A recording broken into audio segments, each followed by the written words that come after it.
What has today's conference been about mainly? So we're talking about the business value of a workplace strategy and how looking at strategies for your workplace create value for organisations. And now this workplace strategy, ultimately it's to improve employee performance? Absolutely. So it needs to align with the objectives of the business, and what we're looking for is how to drive behaviour and then how to enable that through the provision of workplace. Right. And now when a company makes a decision that they want to explore this, how do they get started?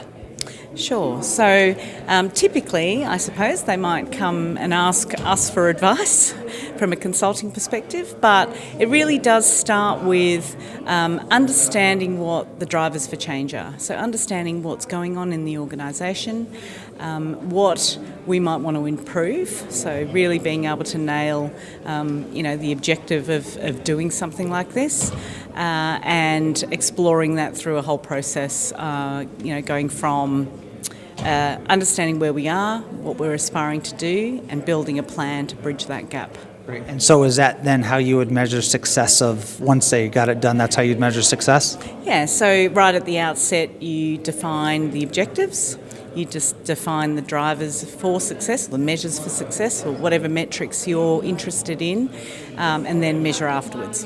And could you share with me what are some of the common things companies are doing now in terms of workplace strategies as opposed to 10 years ago?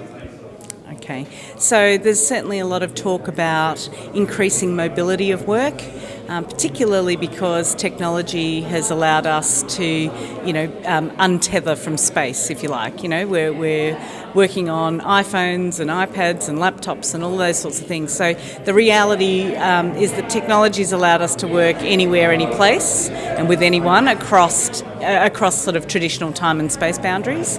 And so that's really shifted the game because what we need to provide for is different to what we might have, 10, 20 years ago in terms of, the office requiring technology to be quite static or you're using quite a technology in a static way. Right. And so you're here in New Zealand, correct? You're here in New Zealand? No, I'm based in Singapore. In Singapore, okay. Are you familiar with the New Zealand market at all?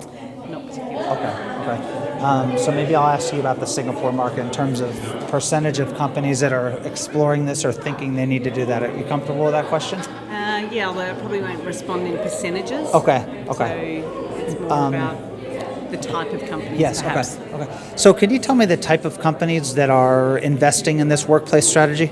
Okay, so typically it's large multinationals or global multinationals who are trying to drive en masse efficiency of space use, but also looking at the effectiveness or the productivity of employees.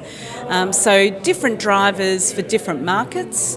Certainly in Asia, there's a massive push around the attraction and retention of talent. And whilst you might argue that a workplace, people don't necessarily make decisions to join a company or to leave a company because of the workplace provision, there's certainly something about the alignment of the workplace with an organisational culture or an organisational proposition. So if you take Google, for example, which tends to be cited as a best practice example, people know what the Google proposition is, and the workplace is very clear about articulating that. Right.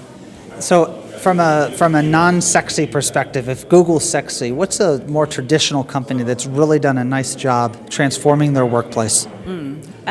So there are lots of banks at the moment who are trying to kind of reinvent themselves, if you like, partly because technology's become incredibly important for banking. It's much more online. The customer experience tends to be interface-based. So traditionally banks are seen to be, very traditional, very conservative, navy blue, all in a row. And they're really starting to break out in terms of aligning their workplace with the sorts of processes that they're starting to enact. So they're starting to look more and more like technology companies because of the way their work is changing. Well, and that's got to help with talent, I would imagine, as well. Yeah, That's certainly one of their objectives. So the key message is really about understanding the organisation before you can design or develop your strategy for a workplace. It's not a one-size-fits-all model. There aren't, 20 steps to success. So it really is about understanding what the organisation is about, what's key, what's important, and then going from there.